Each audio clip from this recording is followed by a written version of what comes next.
그런즉 누구든지 그리스도 안에 있으면 새로운 피조물이라. 이전 것은 지나갔으되 보라 새 것이 되었도다. 좋으신 아버지 감사합니다. 새 영으로 찬양합니다. 새로움으로 하나님 앞에 나왔습니다. 정결함을 입고 거룩함으로 나왔습니다. 신령의 예배, 진정의 예배 되게 하옵소서. 하나님이 우리를 붙드시고 주의 예비된 은총의 거룩함으로 채워 주옵소서. 모든 것 감사하고 예수님 이름으로 기원하옵나이다. 아멘. 오늘 하나님께서 우리에게 주시는 말씀 봉독합니다. 요한계시록 21장 5절로 7절 말씀 3절입니다. 우리 다 같이 한 목소리로 통독합니다.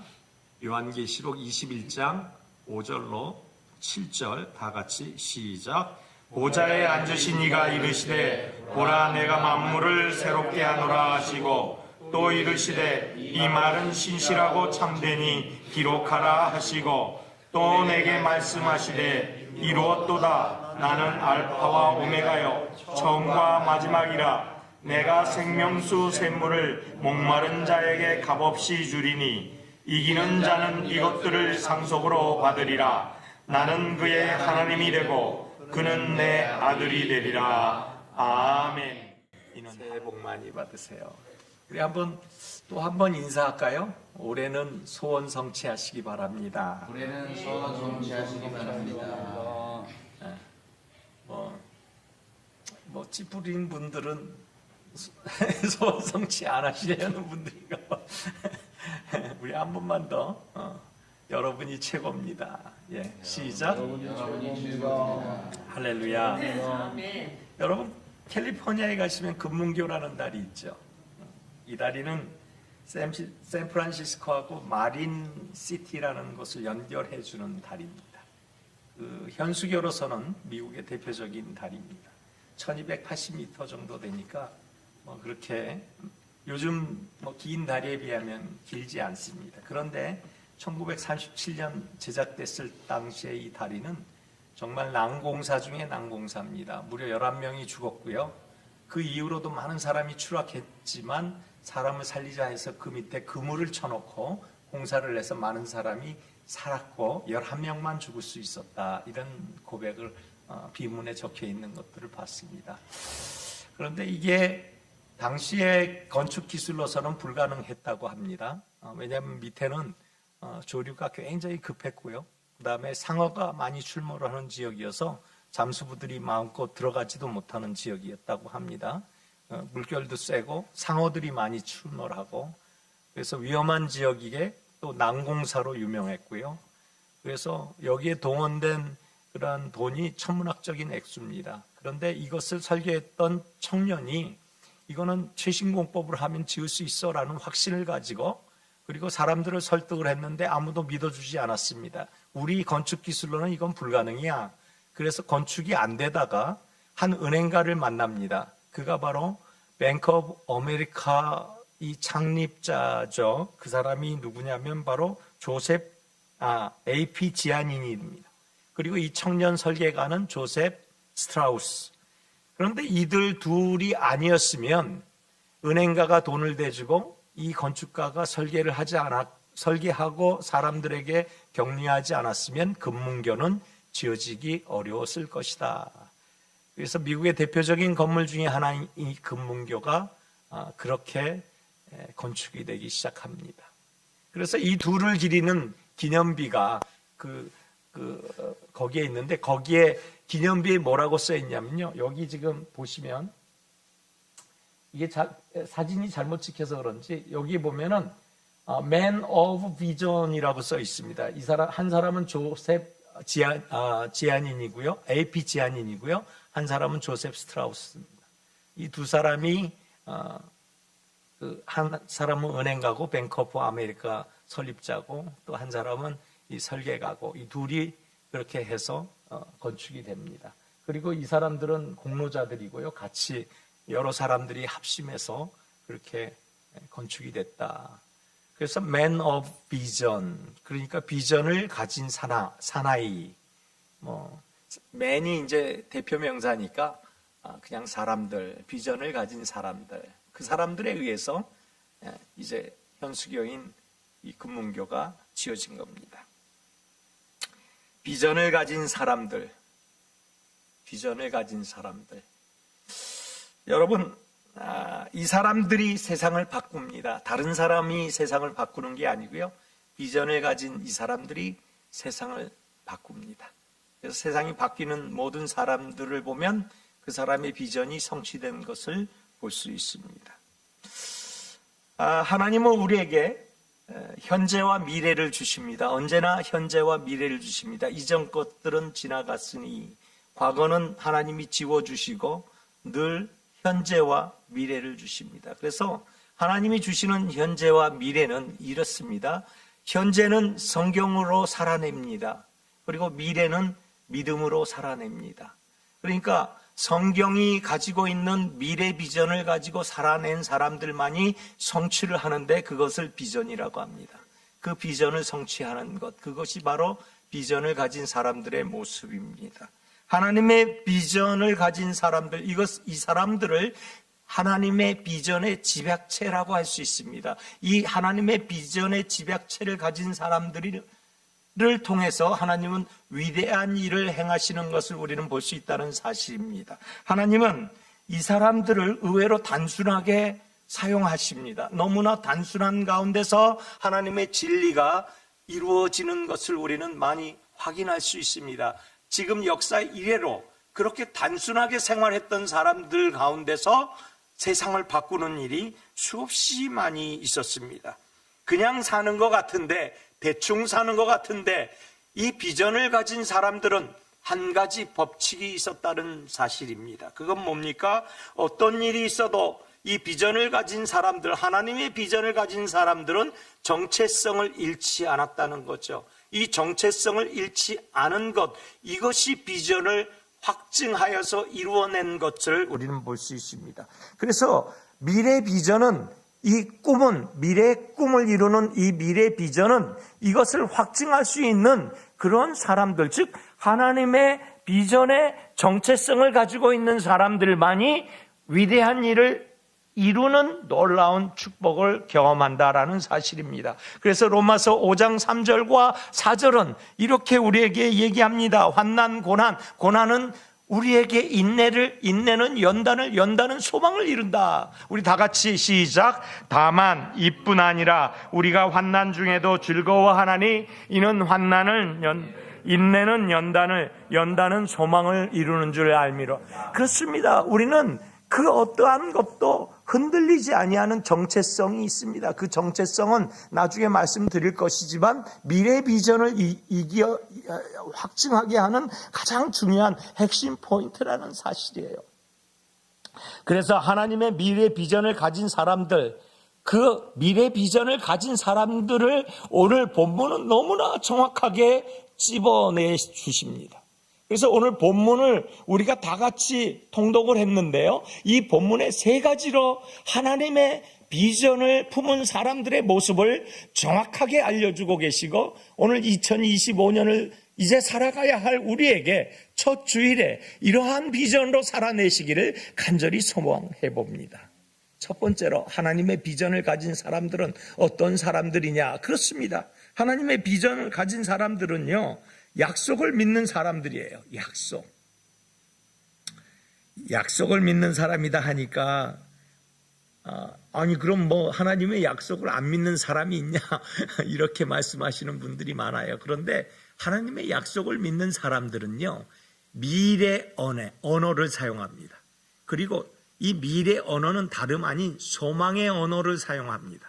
그러니까 과거를 회상하는 단어를 쓰지 않는다는 거예요. 그랬었어라는 과거 분사나 과거 완료형을 쓰지 않는다는 거예요. 미래 비전 ing를 쓴다는 거예요. 계속해서 동사, 움직여지는 것, 이 소망하는 말을 쓴다는 거예요. 그래서 미래 비전의 사람들을 가만히 살펴보면요, 늘 뭔가가 새로운 소망으로 가득 차 있는 모습 같아요. 왜냐하면 새날, 첫날, 첫주, 새해, 이게 다 미래 언어입니다. 비전 언어고요, 소망 언어예요. 왜?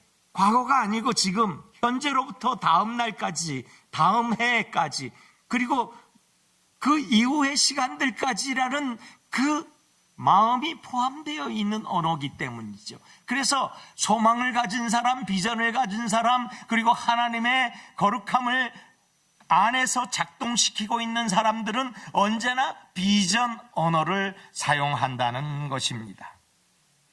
하나님께서는 이 비전 언어를 사용하는 우리에게 첫 번째 비전을 약속을 믿는 사람이라고 이야기하시면서 선포하시는데, 오늘 본문 5절입니다. 뭐라고 합니까? 보좌에 앉으신 이가 이르시되 보라 내가 만물을 새롭게 하노라 하시고, 또 이르시되 이 말은 신실하고 참되니 기록하라 하시고, 보라 내가 만물을 새롭게 하리라. 여기 바로 비전의 언어가 들어가 있어요. 사람들은 착각하지요. 내가 스스로 새롭게 될 수 있다고 착각합니다. 그런데 아담 이후로 우리 스스로 정화시킬 수 있는 능력을 상실해 버렸습니다. 우리 스스로 새롭게 되는 그러한 능력을 상실한 채로 살아가야 되는 것이 우리 인생의 그러한 모습들입니다. 그래서 세상의 언어에 휩쓸려서 세상과 함께 살아내야 돼요. 그런데 세상의 언어는 늘 결과론적이에요. 결과가 나쁘면은 그 과정을 보지 않습니다. 그러나 하나님은 그렇지 않아요. 결과가 나쁘다 하더라도 소망을 주십니다. 결과가 아니라 하더라도 소망을 주십니다. 그래서 미래 비전의 소망이에요. 늘 새롭게 하십니다. 그 새로운, 이 새롭다라는 카다시라는 이 히브리 말은 영감이 있는 창조주의 단어입니다. 카다시, 이것은 새롭게 하다, 완벽하게 새로 시작되게 하시다라는 뜻이 있어요. 그래서 이 단어는요, 관계의 설정, 모든 삶의 모습들, 모든 삶의 의미들을 다 갈아엎으시고 새롭게 이끌어 가시는 하나님의 창조주의 능력만이 이렇게 만들어 간다라는 거예요. 그래서 카다시라고 얘기하는데 이게 새롭다라는 뜻이에요. 그래서 요한계시록에 내가 만물을 새롭게 하리라 하는 이 엄중한 선포는요, 왜 요한계시록 21장에 이렇게 얘기가 나오겠습니까? 다른 데에서도 새롭게 하리라는 말씀은 많습니다. 시편에도 날마다 새롭게 한다라는 말씀이 있습니다. 얼마나 많은지 몰라요. 그러나 왜 요한계시록 성경 마지막 장에서 내가 새롭게 하리라고 말씀하실까요? 그것은 끝이라고 하더라도 새롭게 하실 수 있는 능력 있는 하나님이시라는 사실을 여러분 믿으시면 아멘 합시다. 반드시, 꼭, 틀림없이, 무조건, 필히라는 뜻이 포함되어 있습니다. 하나님은 엄청난 분이세요. 그래서 과거가 어떻든 또 지금이야 어떻든 약속을 믿으면 하나님은 반드시 이루어 주십니다. 바울은 다메섹 도상에서 예수를 만납니다. 예수 그리스도를 만나고 영접하고 그의 이름이 사울에서 바울이 됐습니다. 사울은 구하여 얻다라는 뜻입니다. 그런데 구하여 얻다라는 그 이름 대신에 바울을 주십니다. 뭡니까? 작은 자, 겸손한 자라는 뜻이에요. 그 뭡니까? 그 막 움직이는 걸 뭐라 그러죠? 막 이렇게 천방지축 이렇게 움직이는 그 사울을 붙잡아다가 겸손한 자로 만드시는 하나님, 완전히 새로워지지 않습니까? 완전히 바뀌지 않습니까? 그의 인생이 180도로 변하지 않습니까? 그것이 바꾸시는 능력, 변화시키시는 능력. 그런데 어떻게 해요? 새롭게라는 단어는 손으로만 인도하시는 하나님의 은혜와 능력이기에 손으로만 새롭게 해주시는 하나님이시다는 거예요. 그래서 우리가 손으로만 새롭게 되는 것이에요. 그래서 악하게 새롭게 되는 게 아니에요. 선하게 새롭게 되는 놀라운 은혜와 능력을 체험하게 되는 것입니다. 그래서 아까도 말씀드렸듯이 고린도후서 5장 17절에 그랬죠. 새로운 피조물이라고 그래요. 우리는 이전 것은 다 지나가고 새로운 피조물이 되는 것이에요. 그런데 좋으신 하나님은요, 이렇게 선포하신 후에 내가 새롭게 하리라 말씀하셨잖아요. 이렇게 선포하신 다음에 여기에서 끝나는 게 아니에요. 여기에서 끝나면 뭔가 조금 부족한다라는 그런 생각을 제가 지울 수가 없었는데, 우리 하나님은 그것을 또 아시고 축복을 약속하세요. 엄청난 축복을 또 약속하세요. 어떤 엄청난 축복이냐? 하나님의 비전을 가진 사람들의 모습을 다시 한번 5절에서 확인해 봅시다. 보좌에 앉으신 이가 이르시되, 뭐라고요? 보라, 내가 만물을 새롭게 하리라 해놓고 또 한 번 선포합니다. 또 이르시되, 이 말은 신실하고 참되니 기록하라. 기록하라. 이 기록하라는 뭡니까? 도장을 찍어 주시는 거예요. 확증해 주시는 거예요. 그곳에 기록되어 있으니 변치 않는다는 거예요. 영원하단 그러한 뜻입니다. 하나님이 영원하시니 영원히 이 일은 이루어질 것이다 라는 확증의 표시입니다. 갱신, 보증을 갱신하는 표시입니다. 완전히 끝까지 이루어 주시겠다는 엄중한 약속입니다. 내 너를 축복하리라. 영원히, 영원히, 영원히. 이런 놀라운 축복의 말씀이 오늘 본문 말씀 속에 있다는 사실을 믿으시면 아멘합시다. 올 한 해는 이런 변화와 회복의 축복이 우리에게 있어지기를 예수님 이름으로 축원합니다. 올 한 해는 이 축복의 하나님을 믿으십시오. 그리고 믿음대로 새롭게 되십시오. 그리고 새롭게 되시는 대로 영원한 약속을, 영원한 축복을 마음껏 누리시는 저와 여러분 되시기 바랍니다. 둘째로 보니까 이 하나님의 그 비전을 가진 사람들의 모습은 다 같이 시작, 은혜를 누리는 사람. 은혜를 누리는 사람이에요. 여기에서 누리다라는 뜻이 얼마나 포근합니까? 그런데 그 앞에 은혜라고 했으니 얼마나 따뜻합니까? 지금 얼마나 추워요. 밖에 오늘 보니까 14도더라고요. 오늘 아침 새벽에. 그런데 지금 한 17도쯤 된 것 같아요. 굉장히 추워요. 발이 시렵더라고요. 그런데 이러한 발 시려운 추위 속에 이렇게 따뜻한 말씀을 하나님이 우리에게 주신다는 사실이에요. 여러분, 성공에 목말라 하십니까? 재물에 목마르십니까? 여러분의 목마름이 무엇입니까? 무엇을 채우려고 하십니까? 여러분, 욕망과 세상에 목마르십니까? 온 세상은 그런 목마름으로 가득합니다. 이곳은 성전입니다. 거룩한 곳입니다. 그런데 이 거룩한 곳에 우리가 무엇에 목말라야 합니까? 거룩한 목마름이 있어야 하는 거예요. 거룩한 목마름. 그렇습니다. 세상 욕망, 갈등 이런 목마름이 아니고, 세상은 그러한 목마름으로 우리의 이생의 자랑, 우리의 안목의 정욕, 우리의 육신의 정욕, 이런 것들을 하나님은 다 버리라고 하셨는데, 그것은 세상의 목마름입니다. 갈증입니다. 그런데 이것을 저는 권장합니다. 가지셔야 됩니다. 이런 목마름 있어야 합니다. 그런데 이 목마름을 세상에서 하나님 쪽으로 향하십시다. 하나님 쪽으로 바꾸십시다. 하나님 쪽으로 우리가 목마름을 고백하십시다. 이 목마름을 고백할 때 어떤 목마름입니까? 우리의 기도와 눈물의 말씀으로 하나님 앞에 고백합시다. 무릎 꿇음으로 고백합시다. 하나님이 채워주십니다. 하나님이 인도하십니다. 하나님이 이끌어주십니다. 2025년 하나님 앞에 우리의 목마름을 토로합시다. 기도로 나아갑시다. 말씀으로 나아갑시다. 찬송하며 나아갑시다. 그렇습니다. 이 목마름, 영혼의 목마름, 그렇습니다. 오늘 본문 6절에 보니까 이 갈급함을 하나님께 돌리는 그러한 놀라운 축복의 말씀이 뭐냐? 오늘 6절에 또 내게 말씀하시되 이루었도다. 나는 알파와 오메가요 처음과 마지막이라. 내가 생명수 샘물을 목마른 자에게 값없이 주리니. 생명수 샘물을 목마른 자에게 값없이 주리니. 우리의 목마름을 구하면 우리에게 값없이 주신다. 값없이 주신다. 선물로 주신다. 무료로 주신다. 언제든지 주신다. 고백만 하면 주신다라는 놀라운 축복의 말씀임을 믿으시기 바랍니다.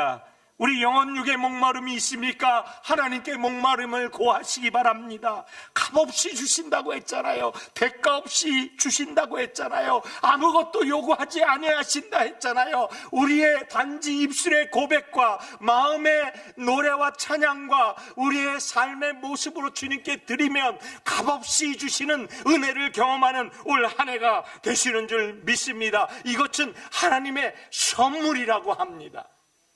하나님의 선물. 그냥 주시는 거예요. 그냥 무료예요.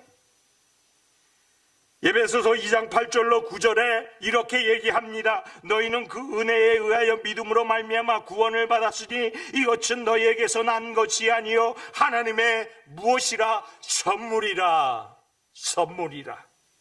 행위에서 난 것이 아니니 이는 누구든지 자랑하지 못하게 하려 함이니라. 하나님의 선물이에요.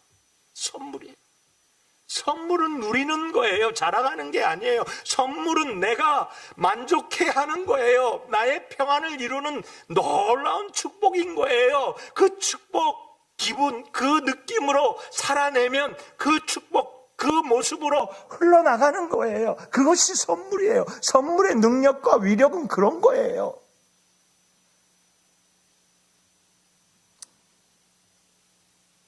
기도와 말씀 그리고 찬양이라는 목마름을 통해 이런 놀라운 선물의 한 해가 되시기를 예수님 이름으로 축원합니다.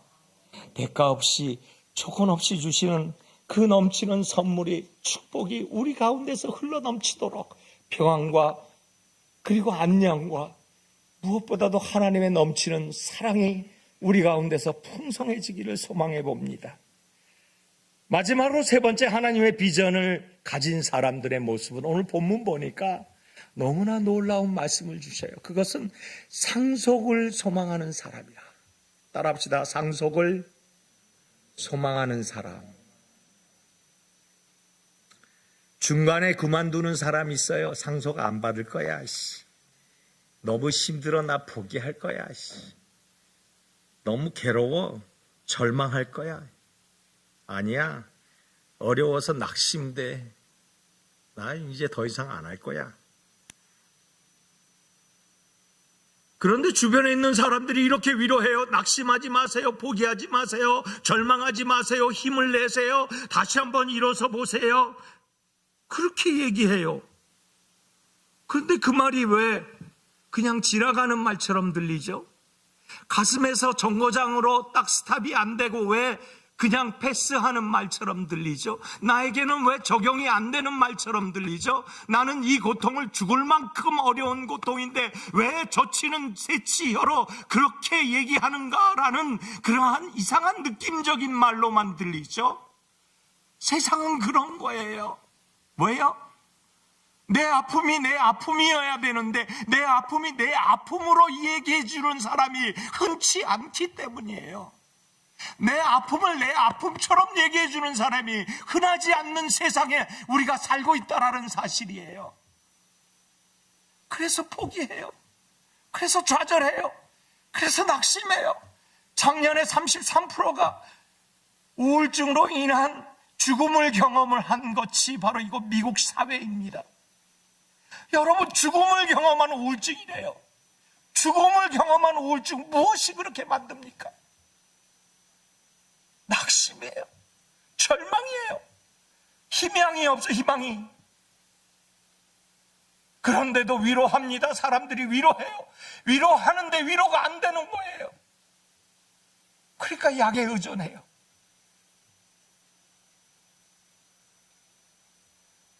우리 다 살아봤잖아요. 우리 다 견뎌봤잖아요. 진짜 위로가 되던가요? 그런데 방법이 있대요. 오늘 본문 말씀은 방법이 있다는 거예요. 오늘 본문 말씀은 이것을 헤쳐나갈 수 있는 능력이 있다는 거예요. 이것을 완벽하게 역전시키시는 하나님을 만날 수 있다는 거예요. 그 방법을 제시해주고 있어요. 그것이 오늘 본문 7절에 이렇게 제시해주고 있어요. 그것은 무엇이냐? 이기는 자는, 시작, 이기는 자는 이것들을 상속으로 받으리라. 이기는 자가 이것들을 상속으로 받는데요. 무엇을 이겨야 하나요? 어떻게 이겨야 하나요? 방법을 얘기해 주세요. 예? 방법을 얘기해 줍니다. 빨간 글씨 우리 다 같이 시작. 나는 그의 하나님이 되고. 할렐루야. 우리가 누구라고요?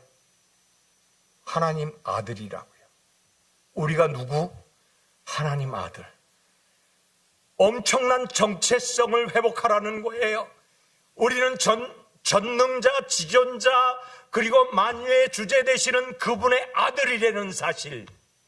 그 아들에게 주시는 상속을 우리는 기대하라는 사실이에요. 이 놀라운 엄청난 축복의 말씀이 쏟아지는 거예요. 그것도 성경 마지막에 이르러서 또 한 번 확증하시면서 우리가 게으를까, 또 나태할까, 또 낙심할까, 절망할까, 또 넘어질까, 쓰러질까, 아니 포기할까, 하나님은 근심하시면서 이 말씀을 선포케 하신 거예요.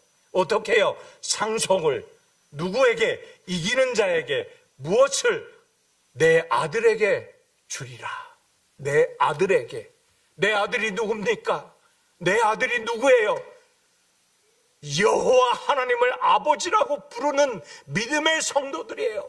하나님의 비전을 품은 사람은 이런 사람들이에요.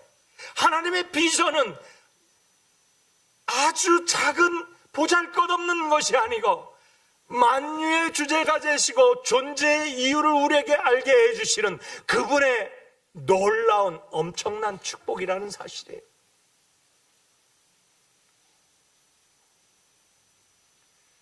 현재의 믿음의 사세에서 믿음을 지키는 사람들,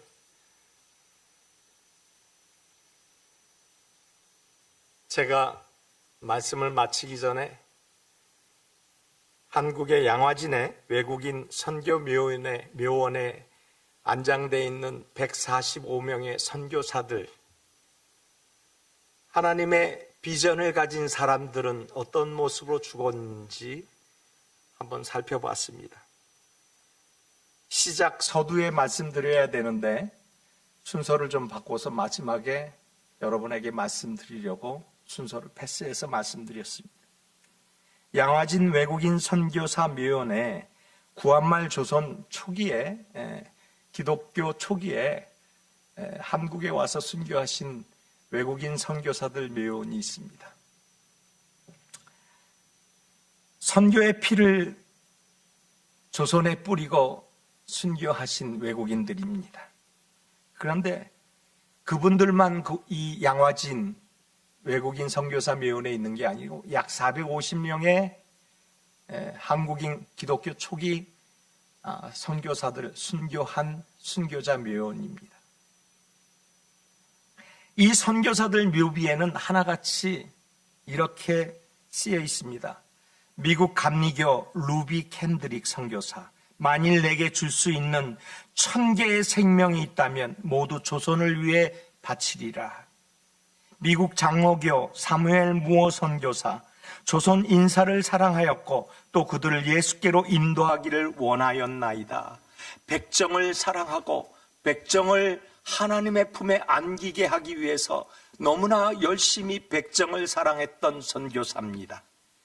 미국 감리교 호모 헐버트 선교사, 한국인보다 더 한국을 사랑한 선교사로 정평나 있는 이분은 나는 웨스트민스터 성당보다 한국 땅에 묻히기를 원하노라. 이외에도 대한매일신보 발행인 어니스트 베델 선교사, 연세대학교 설립자 그랜트 언더우드 선교사, 배제학당의 설립자 헨리 아펜젤로 선교사, 이화학당의 설립자 메리 스크랜턴 선교사, 이외에도 수없이 많은 외국인 선교사들이 자기의 평안한 삶을 뒤로하고 그리고 정말로 척박한 조선이라는 땅에 와서 말없이 희생당하면서 순교하였던 그들의 순교의 피가 조선 세우고 다시 한국을 세워서 이 한국이 지금 세계 10위권의 경제대국으로 이루어질 수 있는 큰 전기가 되었던 그러한 놀라운 영웅들이 되었다라는 거죠. 이들이 어떻게 그렇게 할 수 있었을까요? 이들이 어떻게 이렇게 자기의 순교의 피를 뿌리며 조선에서 묻히기를 원했을까요? 형제도 없고 가족도 자기의 본국에 있는데 어떻게 그렇게 할 수 있었을까요? 하나입니다. 하나님의 꿈을 꾸는 사람들, 하나님의 비전을 가진 사람들, 그 사람들만이 할 수 있는 영적인 모습, 위대한 삶의 모습, 그것이 바로 이들의 모습인 것입니다. 사랑하는 성도요, 오늘 하나님의 약속을 믿으십시오. 오늘 하나님의 은혜를 누리십시오. 무엇보다도 하나님의 상속의 아들로 살아내십시오. 그래서 올 한 해가 너무나 복잡한 한 해가 된다고 사람들은 이야기합니다. 혼돈의 시대라고 얘기합니다. 그런데 하나 떨 것 없습니다. 놀랄 것 없습니다. 그리고 우리가 가슴 졸일 필요 없습니다. 담대하게 나아가십시오. 말씀대로 살아내십시오. 하나님의 오늘 말씀처럼 축복의 통로가 되십시오. 평안과 온유를 잃어버리지 아니한 채로 위대한 한국을 만들었던 저들처럼 위대한 미국을 만들어가는 미국의 메이플라워를 타고 온 그들과 같은 삶을 살아내시기 바랍니다. 마지막으로 올 한 해 이렇게 우리가 결단해 보기 원합니다. 하나님의 약속과 은혜를 붙잡는 한 해 되게 하여 주시옵소서. 낙심과 절망, 포기 대신 소망과 희망을 품고 살게 하여 주시옵소서. 하나님이 말씀하신 이 비전 따라 살아가게 하여 주시옵소서. 이렇게 기도하시고 이렇게 이루시고 이렇게 열매 맺고 하나님께 영광 돌리시는 사랑의 공동체 모든 성도 되시기를 예수님 이름으로 축원합니다. 기도하겠습니다. 하나님 감사합니다. 하나님 고맙습니다. 하나님 어찌 제가 하나님의 비전을 품은 사람으로 살아갈 수 있을까요? 오늘 해답을 다시 발견했습니다. 익히 알고 있었지만 하나님이여 은혜를 누리게 하여 주심 감사합니다. 약속을 믿게 하여 주심 감사합니다. 하나님의 상속권자 그것의 정체성으로 살게 인도하여 주신 은혜를 감사합니다. 모든 역경 환난을 극복하고 최후의 승리의 노래를 부르며 하나님께 영광을 돌리는 우리 한 번뿐인 인생 되게 하여 주시옵소서. 모든 것 감사하고 예수님 이름으로 기도하옵나이다. 아멘. 나의 믿음 주께 있네 십자가 능력이 내 영광 되네